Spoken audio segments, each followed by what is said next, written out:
प्रेम से बोला छठी मैया की जय। देखिए छठी की धुन में एक महादेव भोले बाबा का भजन है, धुन में सुन नहीं बड़ा ही प्रेम से। शिवाजी का करल कारा पूजा दुखवा दूर होई हो, दुखवा दूर होई हो, दुखवा दूर होई हो, दुखवा दूर होई हो।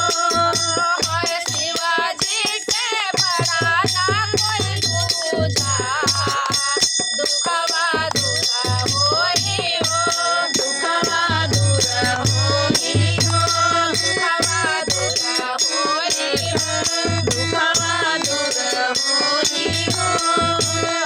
शिवाजी के पूजन सारा सारा सारा हो, शिवाजी के पूजन सारा सारा सारा हो, शिवाजी के पूजन सारा सारा सारा हो, शिवाजी के पूजन सारा सारा सारा हो।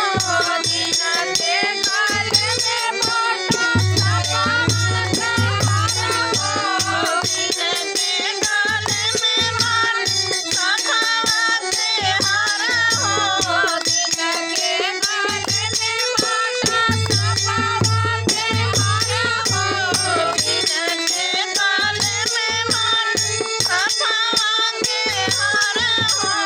इनके बड़ा ना कोई दूजा दुखवा दूर होई हो, दुखवा दूर होई हो, दुखवा दूर होई हो, दुखवा दूर होई हो।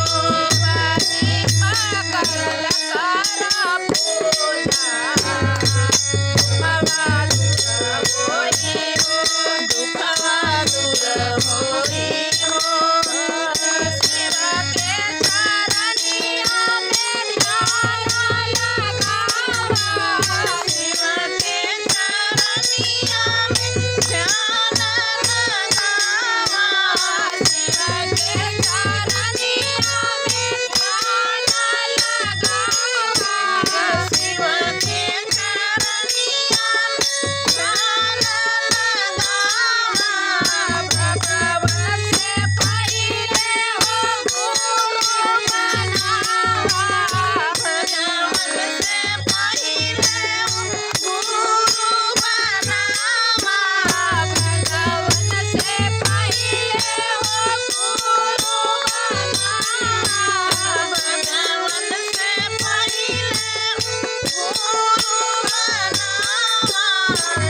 तरसा बड़ा के बड़ा पूजा दुखवा